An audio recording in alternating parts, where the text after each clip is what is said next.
Hello everyone, study with পূর্ণির চ্যানেলে তোমাদের সবাইকে ওয়েলকাম। আজকে আমি তোমাদের সঙ্গে ক্লাস ষষ্ঠ শ্রেণীর সমাজ বিচিত্রা পাঠ্যপুস্তক বইয়ের পাঠ নং 1 আমাদের পৃথিবী এই পাঠের আমি অনুশীলনের প্রশ্নোত্তর তোমাদের সঙ্গে আলোচনা করব। তাহলে আমার ভিডিওটা তোমরা স্কিপ না করে দেখতে থাকো। এন্ড অবশ্যই আমার চ্যানেলে যদি নতুন কেউ ভিজিট করে থাকো তাহলে অবশ্যই আমার চ্যানেলটাকে লাইক, শেয়ার অ্যান্ড সাবস্ক্রাইব করে নেবে পরবর্তী নোটিফিকেশন পাওয়ার জন্য। তাহলে চলো এই পাঠের আমি অনুশীলনী তোমাদের সঙ্গে আলোচনা করি। তাহলে অনুশীলনী এক দেওয়া হলো যে 1 নম্বর নিচের প্রশ্নগুলির উত্তর লিখো। ক হবে পৃথিবীর পরিবারটির নাম কি? তাহলে আনসারে বলবে হয়ে যাবে সৌরজগৎ। তোমরা আনসার লিখে নেবে। খ নম্বর হবে পৃথিবীর উপগ্রহটির নাম লিখো। তাহলে লিখবে চন্দ্র। কোশ্চেন নাম্বার 2 হলো যে সৌরজগতের গ্রহগুলোর নাম সূর্য থেকে একাধিক ক্রমে লিখো। তাহলে তোমরা এভাবে লিখবে, সূর্য থেকে দূরত্ব অনুসারে গ্রহগুলির নাম ক্রমে বুধ, শুক্র, পৃথিবী, মঙ্গল, বৃহস্পতি, শনি, ইউরেনাস, নেপচুন। 3 নম্বর কোশ্চেন হবে চন্দ্র সূর্যের তুলনায় অনেক গুণ ছোট হলেও পৃথিবী থেকে কেন দুইটাকেও সমান দেখায়? তাহলে আনসারে বলবে চন্দ্র সূর্যের তুলনায় অনেক গুণ ছোট হলেও পৃথিবী খুব নিকটে অবস্থিত, আর সূর্য পৃথিবী থেকে অনেক দূরে অবস্থিত। সেই জন্য পৃথিবী থেকে চন্দ্র এবং সূর্যকে প্রায় সমান দেখায়। তারপর নেক্সট অনুশীলনী 2 দেখে নাও। 1 নম্বর নিচে প্রশ্নগুলির উত্তর লিখো। ক বৃহৎ পৃথিবীর ছোট সদৃশ্য বস্তু বা মডেলটি কি? আনসারে হবে গোলক, হয়ে যাবে মডেলটি। পৃথিবীর পরিধির মাপ কত? আনসারে বলবে প্রায় 40,000 কিলোমিটার। গ নম্বর কোশ্চেন হবে পৃথিবী কোন দিক থেকে কোন দিকে ঘোরে? আনসার বলবে পৃথিবী নিজ মেরুদণ্ডের উপর পশ্চিম থেকে পূর্ব দিকে অনবরত ঘুরছে। ঘ নম্বর কোশ্চেন হলো যে পৃথিবীর মেরুদণ্ড কাকে বলে? আনসারে বলবে পৃথিবীর কেন্দ্র দিয়ে পার হয়ে যাওয়ার পৃথিবীর দুই মেরু সংযোগকারী কাল্পনিক রেখাটিকে পৃথিবীর মেরুদণ্ড বলে। তারপর নেক্সট 2 নম্বর দেখে নাও। পৃথিবীর দুটি মেরু এবং বিষুবরেখা দেখিয়ে একটি গোলকের ছবি আঁকো। তাহলে দেখে নাও। তাহলে দেখতে পাচ্ছ দুটি মেরু, উত্তর মেরু বা সুমেরু এবং দক্ষিণ মেরু বা কুমেরু দিয়ে তারপরে বিষুবরেখা এখানে আঁকা হয়েছে। তারপর উত্তর গোলার্ধ, দক্ষিণ গোলার্ধ, উত্তর গোলার্ধ, দক্ষিণ গোলার্ধ, এভাবে তুমি ছবিটা এঁকে নেবে। ঠিক আছে। নেক্সট অনুশীলনী 3 নম্বর দেখে নাও। 1 নম্বর হলো নিচে প্রশ্নগুলির উত্তর লিখো। ক অক্ষরেখা কাকে বলে? তাহলে তুমি আনসারে বলবে বিষুবরেখার সমান্তরাল করে ক্রমে উত্তর ও দক্ষিণ দিকে কিছু বৃত্তাকার রেখা কল্পনা করা হয়েছে। এই রেখাগুলোকে অক্ষরেখা বলে। খ নম্বর কোশ্চেন হলো বিষুব রেখা কৌণিক পরিমাপ কত? আনসার বলবে 0 ডিগ্রি। সুমেরু এবং কুমেরুর কৌণিক পরিমাপ কত? আনসারে বলবে সুমেরুর কৌণিক পরিমাপ 90 ডিগ্রি, উত্তর 90 ডিগ্রি এবং কুমেরুর কৌণিক পরিমাপ 90 ডিগ্রি, দক্ষিণ 90 ডিগ্রি। ঠিক আছে, অ্যাস দিয়ে দেবে। নাম্বার 2 হলো বিষুবরেখার বিষয়ে বর্ণনা করো। তাহলে আনসারে বলবে পৃথিবীর উপর দিকে দুই মেরু থেকে দূরত্বে পূর্ব পশ্চিম দিকে করে নেওয়া হয়েছে। এই রেখাটিকে বিষুবরেখা বলে। বিষুবরেখাটি পৃথিবীটিকে সমান দুভাগে ভাগ করেছে। বিষুবরেখার উত্তর অংশকে উত্তর গোলার্ধ এবং দক্ষিণ অংশকে দক্ষিণ গোলার্ধ বলা হয়। বিষুবরেখার মান হলো 0 ডিগ্রি, অর্থাৎ 0 অক্ষাংশ। বিষুব রেখার অন্য এক নাম নিরক্ষরেখা। এটি হচ্ছে সর্বাধিক লম্বা অক্ষরেখা। তাহলে এইভাবে আনসারটি তোমরা কপিতে লিখে শিখে নেবে।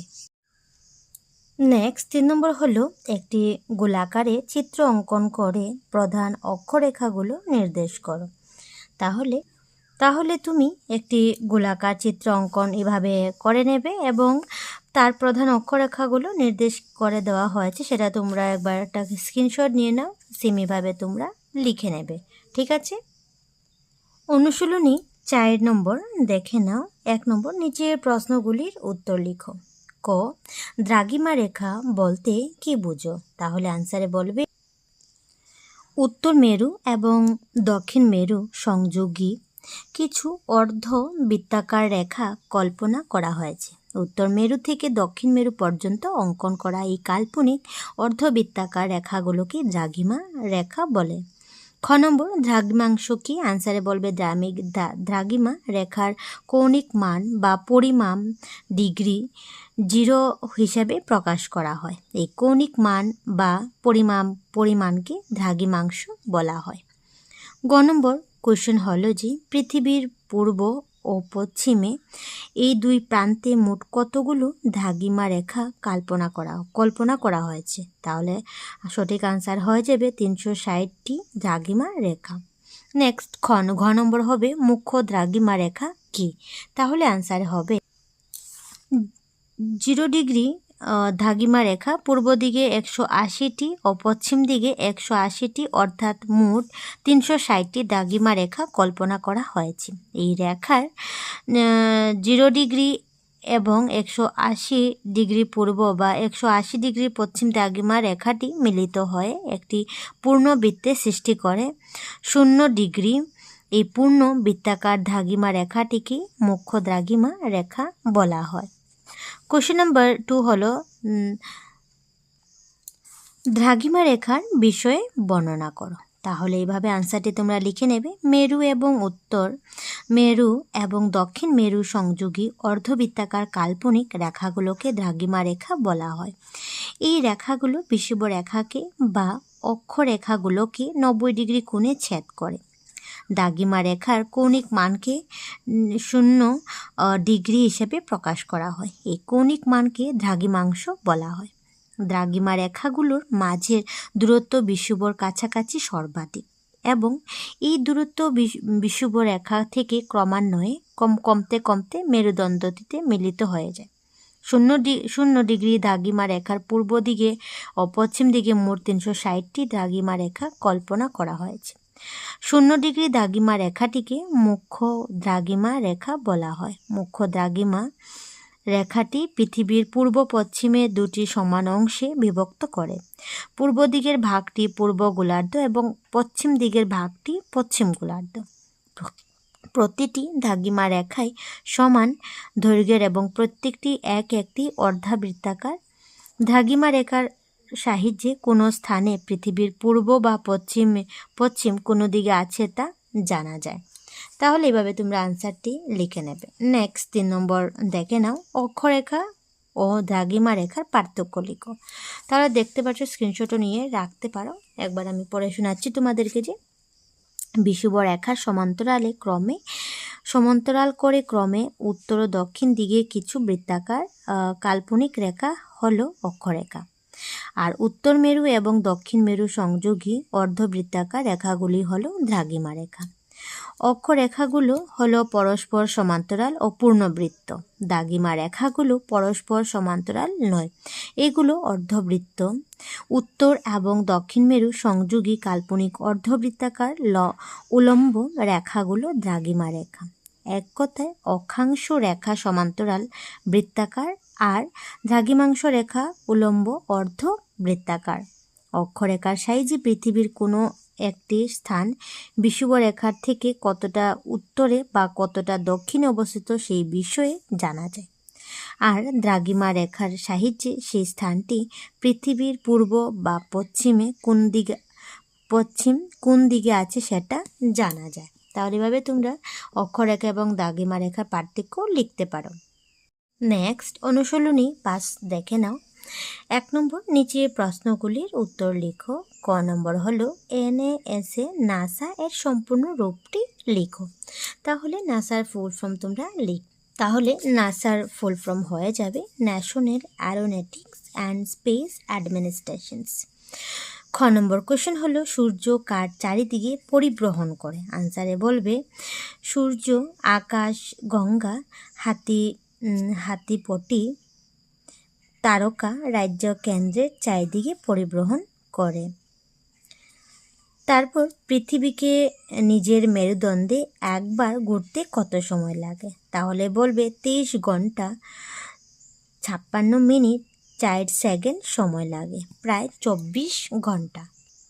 নেক্সট ঘ নম্বর কোশ্চেন হলো যে অপসর এবং অনুসর কাকে বলে? আনসারে বলবে পৃথিবী সূর্যকে প্রদক্ষিণ করার সময় 4 জুলাই 3টিতে সূর্য থেকে সর্বাধিক দূরত্ব অবস্থান করে। পৃথিবীর এই অবস্থান অপসর বলে। আবার অন্যদিকে 3 জানুয়ারির দিনটিতে পৃথিবী সূর্যের সবচেয়ে সামনে অবস্থান করে। পৃথিবীর এই অবস্থানকে অনুসরও বলে। 19 নম্বর কোশ্চেন হলো পৃথিবীকে সূর্যের চারিদিকে একবার ঘুরতে কত সময় লাগে? আনসার বলবে 1 বছর সময় লাগে। কোশ্চেন নাম্বার 2 হলো যে আহ্নিক গতি কাকে বলে?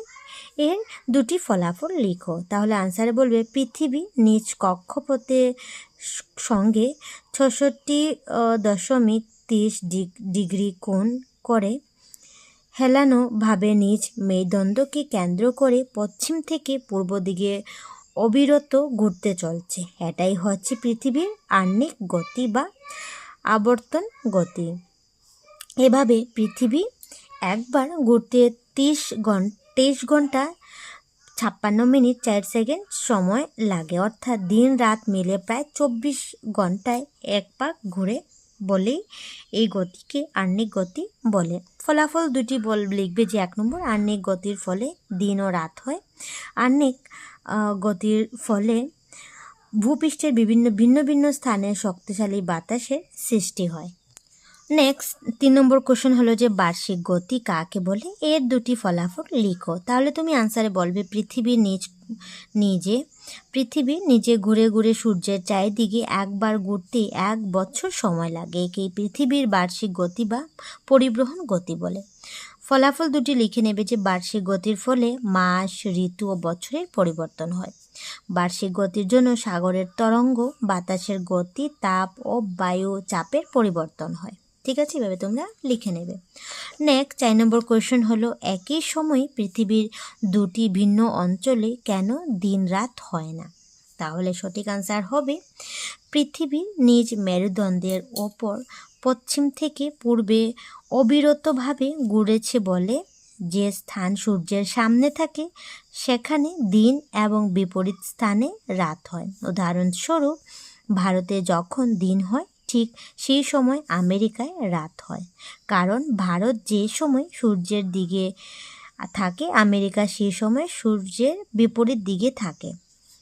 তাই একই সময় পৃথিবীর দুটি ভিন্ন অঞ্চলে দিনরাত হয় না।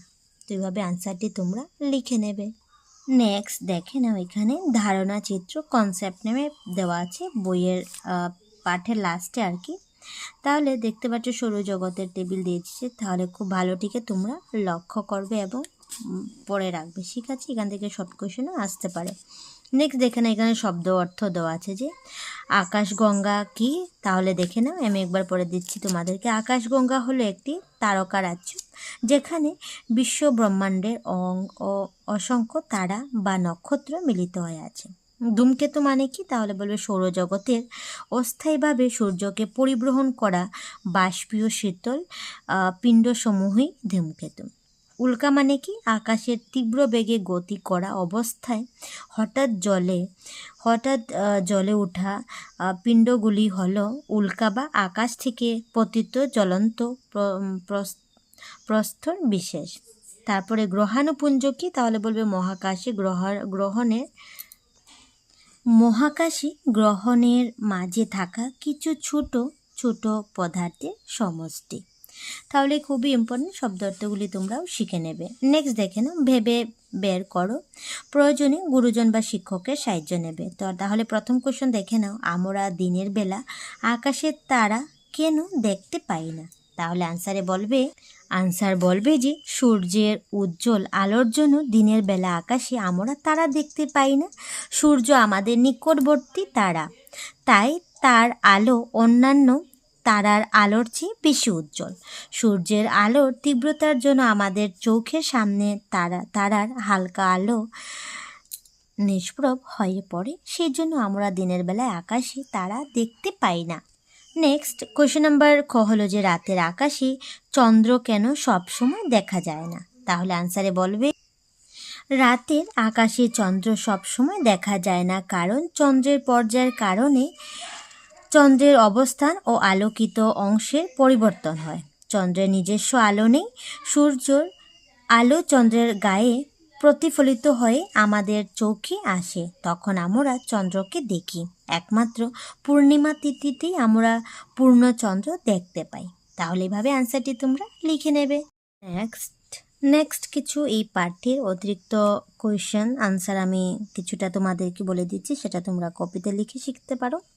তাহলে দেখতে পাচ্ছ এখানে কোয়েশ্চেন হলো যে সৌরজগৎ পরিবারে প্রধান হচ্ছে কি? সূর্য। আনসার বলে দেবে সৌরজগতের কয়টি গ্রহ আছে? তাহলে বলবে 8টি।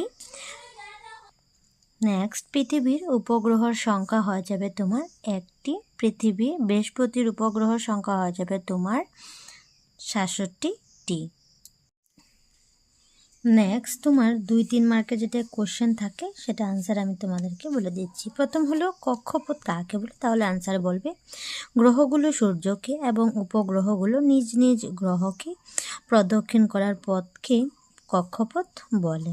তারপরে কোন দুটি গ্রহের উপগ্রহ নেই? তাহলে বলবে বুধ ও শুক্রের উপগ্রহ নেই।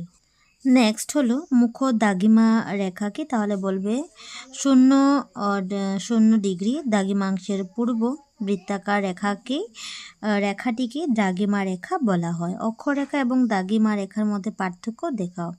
তাহলে দেখতে পাচ্ছ আমি বড় করেই লিখে দেওয়া হয়েছে, পড়ে শোনাচ্ছি। তাহলে একটা ছোট করে দেখা 2 মার্কে যেটা আসতে পারে, অক্ষরেখাগুলো পরস্পর সমান্তরাল ও পূর্ণ বৃত্ত, কিন্তু দাগিমা রেখাগুলো পরস্পর সমান্তরাল নয়, এগুলো উলম্ব এবং অর্ধবৃত্ত। ঠিক আছে। পৃথিবীর গতিকে কয় ভাগে ভাগ করা হয়েছে? এগুলো লিখো। এগুলো কী কী? আনসারে বলবে পৃথিবীর গতিকে 2টি ভাগে ভাগ করা হয়েছে, আহ্নিক গতি এবং বার্ষিক গতি। ভূপৃষ্ঠের ভিন্ন ভিন্ন স্থানে শক্তিশালী বাতাসের সৃষ্টি হয় কেন?